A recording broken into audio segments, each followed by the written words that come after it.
Assalamualaikum warahmatullahi wabarakatuh. Halo semuanya, selamat datang di Kecerdasan Budaya kami. Di video ini kami akan membahas sistem informasi yang disebut sebagai manajemen dan informasi dan pembahasan perangkat di lingkungan institusi di Indonesia. Kalau kita lihat di kondisi saat ini, proses pemindaian perangkat masih menggunakan cara manual. Dampaknya cukup jelas. Sering terjadi beberapa jadwal, informasi ketersediaan ruangan tidak dijalankan, dan proses tersebut menjadi lambat serta kurang terkontrol. Dari permasalahan tersebut, kami membahas sebuah solusi berupa sistem informasi berbasis web yang dapat mengelola seluruh proses operasi ruangan secara terintegrasi, mulai dari pengawasan persediaan, pengajuan peminjaman, proses persetujuan, hingga pelaporan, semua dilakukan dengan satu sistem. Tujuan dari proyek ini bukan hanya sekedar digitalisasi, tetapi juga untuk meningkatkan efisiensi, mengurangi kesalahan, serta memberikan transparansi dalam menggunakan fasilitas ruang rapat.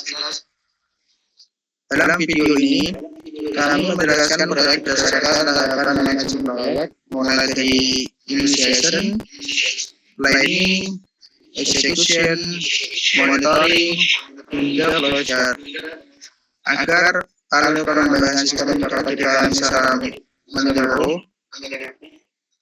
Saya Andika sebagai moderator akan memandu pembahasan ini. Langsung saja kita mulai dari hal pertama, yaitu project initiation, yang akan dijelaskan oleh Mbak ini.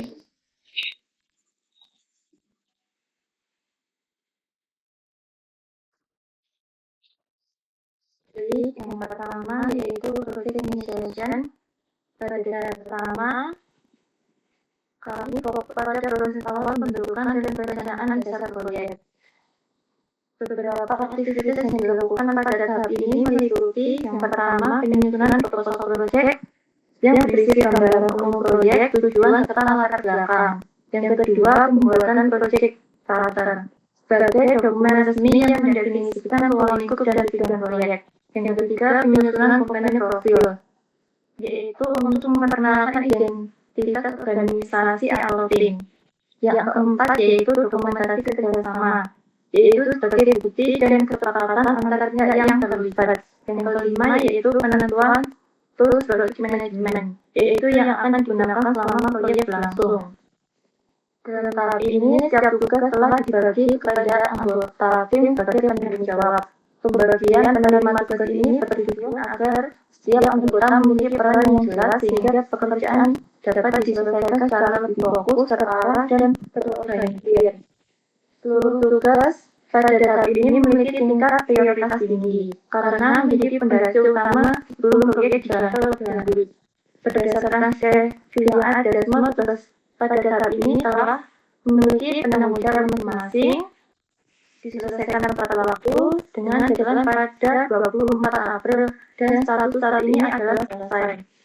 Hal ini menunjukkan bahwa tahap inisiasi telah berjalan dengan baik, didukung oleh pembagian tugas yang jelas antar anggota tim sehingga proyek sudah siap untuk masuk ke tahap berikutnya. Selanjutnya akan dijelaskan Mbak Eri.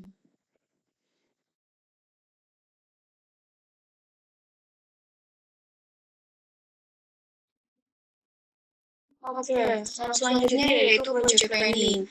Di sini kami memastikan bahwa seluruh aspek proyek dapat direncanakan secara matang sebelum masuk ke tahap implementasi.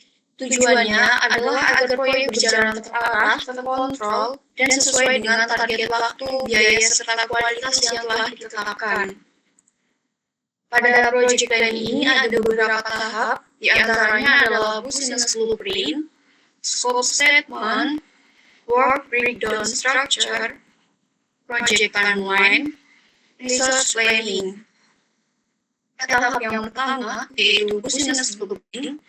Sebagai langkah awal, Sebagai langkah awal, kami menyusun business blueprint untuk memastikan bahwa solusi yang kami bangun benar-benar menjawab kebutuhan organisasi. Kami mulai dengan mengidentifikasi masalah utama Dinas PUPR Jawa Tengah, yaitu proses peminjaman ruangan yang masih dilakukan secara manual. Hal ini menyebabkan beberapa kendala seperti bentrok jadwal, keterlambatan informasi, dan proses persetujuan yang kurang efisien. Nah, berdasarkan analisis tersebut, kami merancang solusi berupa sistem informasi berbasis web yang terintegritas. Sistem ini dirancang untuk mengelola data keuangan, memfasilitasi pengajuan peminjaman, mendukung proses persetujuan, menyediakan monitoring jadwal secara real-time, dan menghasilkan laporan penggunaan uang. Dengan pendekatan ini, kami tidak hanya membangun sistem, tapi juga memberikan solusi yang meningkatkan efisiensi operasional dan transparansi proses. Tahap yang kedua yaitu scope statement. Di sini kami menetapkan skop proyek secara jelas agar pelaksanaan tetap fokus dan juga terkendali. Dalam hal ini, kami membatasi proyek hanya pada pengembangan sistem reservasi ruangan internal pada PUPR Jawa Tengah dan juga ada beberapa faktor utama seperti reservasi, approval, monitoring, dan juga laporan. Kami secara tegas mendefinisikan apa yang tidak termasuk dalam proyek, seperti tidak mencakup aplikasi mobile karena kita fokus pada sistem yang berbasis website. Terus tidak terintegrasi dengan sistem kepegawaian, tidak menyediakan fitur video conference, dan tidak mencakup pengelolaan inventaris keuangan secara detail. Penetapan skop ini penting untuk menghindari skop creep sehingga proyek dapat diselesaikan sesuai waktu dan juga anggaran yang telah disepakati. Tahap yang ketiga yaitu work breakdown structure. Untuk memastikan setiap aktivitas proyek terkelola dengan baik, kami menyusun work breakdown structure atau WBS dalam beberapa fase utama. Yang pertama adanya analisis kebutuhan, desain sistem, pengembangan sistem, pengujian, deployment, pelatihan pengguna, dokumentasi, dan juga maintenance. Di setiap fasenya, kami menjadikan aktivitasnya lebih detail, lengkap, dengan estimasi waktu dan juga biayanya. Tahap yang keempat yaitu project timeline. Kami menyusun project timeline sebagai acuan waktu pelaksanaan proyek. Proyek ini kami rencanakan berlangsung selama 45 hari, yaitu dari 1 Mei hingga 23 Juni. Kami juga menggunakan pendekatan waterfall, di mana setiap tahap harus diselesaikan terlebih dahulu sebelum masuk ke tahap-tahap berikutnya. Dan adanya timeline ini, kami dapat mengontrol progres dan menyelesaikannya dengan tepat waktu.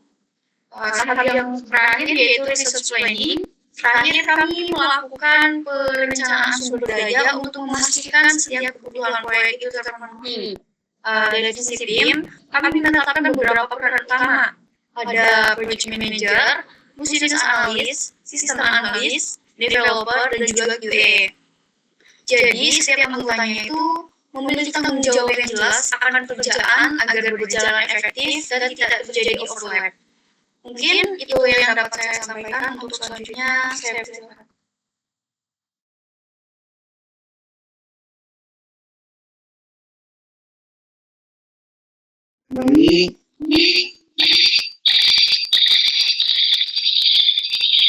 Setelah perancangan selesai, kita masuk ke tahap berikutnya yaitu project execution.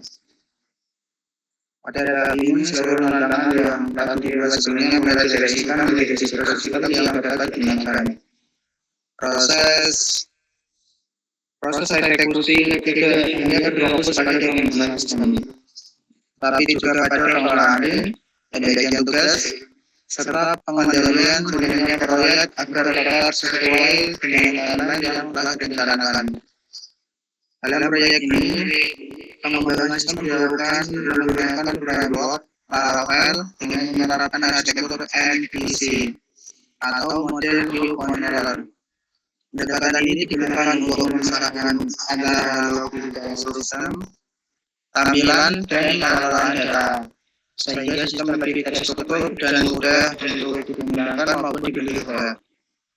Ada dalam implementasi, tim mengembangkan beberapa modul, di antaranya yaitu modul manajemen data keuangan, terus yang kedua modul reservasi dalam manajemen keuangan, yang ketiga modul residuan atau overall, terus yang keempat ada modul manajemen pengguna, terus selanjutnya modul laporan pengembangan keuangan.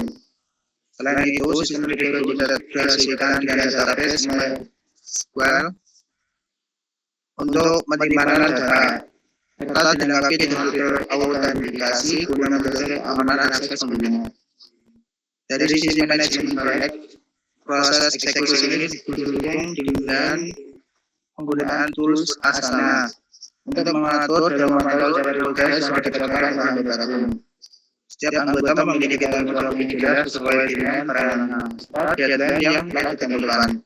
Sebagai project manager, saya bertanggung jawab dalam mengorganisasi tim, memastikan setiap tugas sesuai rencana, serta melakukan monitoring terhadap progres proyek secara keseluruhan. Selain itu, dilakukan juga proses tracking terhadap kendala atau bug yang muncul selama pengembangan agar dapat sudah ditangani. Dengan adanya pengelolaan skor serta dengan dukungan tools manajemen proyek, eksekusi ini dapat berjalan lebih terarah, terkontrol, dan sesuai dengan target yang telah ditentukan. Selanjutnya dijelaskan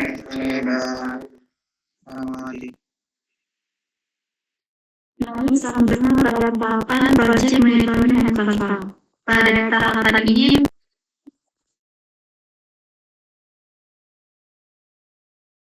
berjalan sesuai tujuan. Pada tahapan ini dilakukan pengecekan apakah semua fitur yang berfungsi dengan baik, tidak ada error, dan sistem sudah sesuai dengan kebutuhan pengguna. Pada tahap project monitoring dan kontrol ini, yaitu pada user guide dan user testing. Pada user guide, dijelaskan panduan penggunaan aplikasi secara jelas dan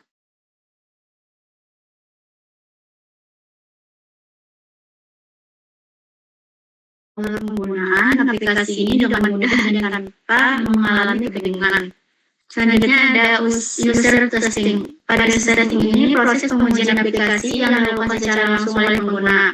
Pengguna diminta mencoba fitur-fitur yang ada dalam sistem untuk melihat apakah sistem sudah digunakan dan berjalan dengan baik. Dari proses ini akan diperoleh masukan dan saran yang digunakan untuk memperbaiki kekurangan.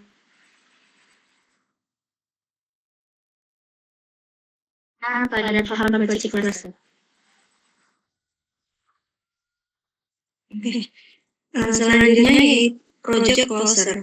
Project closer ini merupakan tahap akhir dalam manajemen project yang kami lakukan setelah seluruh proses perencanaan, pengembangan, pengujian, implementasi, dan evaluasi sistem selesai dilaksanakan. Pada tahap ini, kami memastikan bahwa seluruh pekerjaan telah diselesaikan sesuai ruang lingkup, jadwal, anggaran, serta kebutuhan yang telah disepakati di awal proyek. Dalam proyek sistem informasi peminjaman keuangan DPUPR Jawa Tengah, tahap ini menjadi proses penting karena menandai bahwa sistem telah siap digunakan secara penuh oleh instansi. Adapun kegiatan utama pada tahap ini meliputi user training, dokumentasi final, serah terima sistem, dan final report. Tahap pertama yaitu ada user training. User training itu adalah kegiatan pelatihan yang kami lakukan kepada seluruh calon pengguna sistem setelah proses implementasi selesai.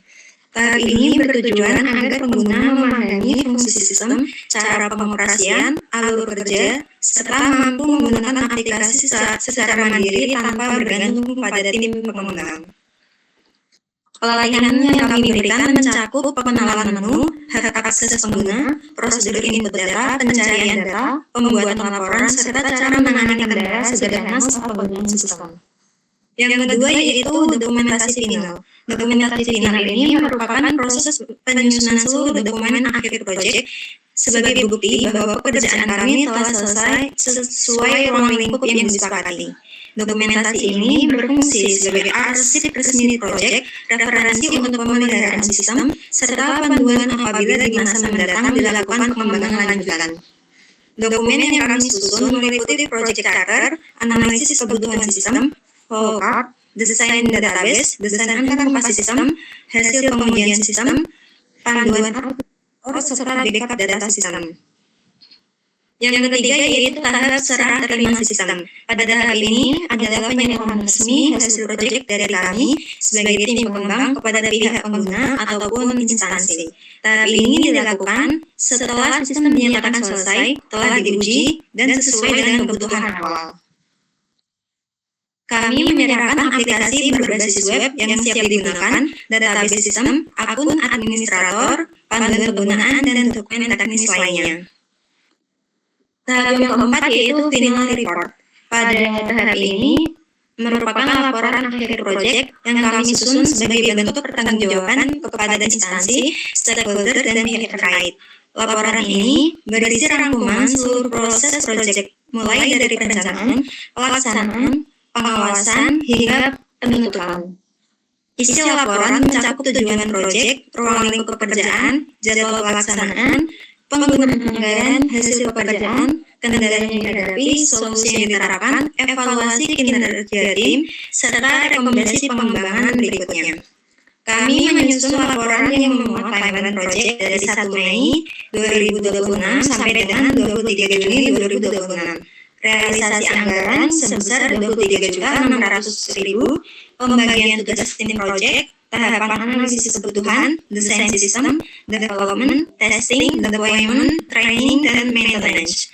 Kami juga menjelaskan manfaat sistem yang telah berhasil dibangun, yaitu mengurangi bentrok jadwal ruangan, mempercepat proses persetujuan, meningkatkan efisiensi administrasi, dan menyediakan data historis penggunaan ruangan secara akurat. Demikian yang dapat saya sampaikan, saya kembalikan ke moderator. Sebagai penutup dari data pada Bapak Mendadak dapat sesuatu sistem informasi manajemen investasi. Pada ini tidak hanya diperlukan aplikasi, tetapi juga ada yang direncanakan, dijelaskan, dan didedikasikan secara struktur. Melalui penerapan manajemen mulai dari initiation, planning, execution, monitoring, hingga proses, setiap proses dalam memanfaatkan data jalan BPH dengan sistem analis. Sistem yang akan dilakukan memiliki solusi antara permasalahan yang ada, khususnya dari jadwal, meningkatkan efisiensi, serta memberikan transparansi dalam pengelolaan ruang set.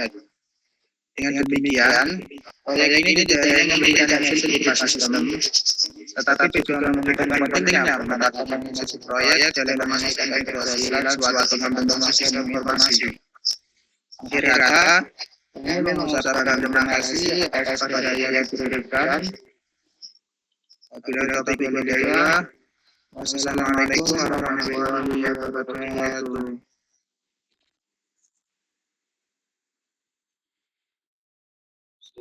Yes. Oke, sudah selesai. Ada yang ya. Kerja lagi.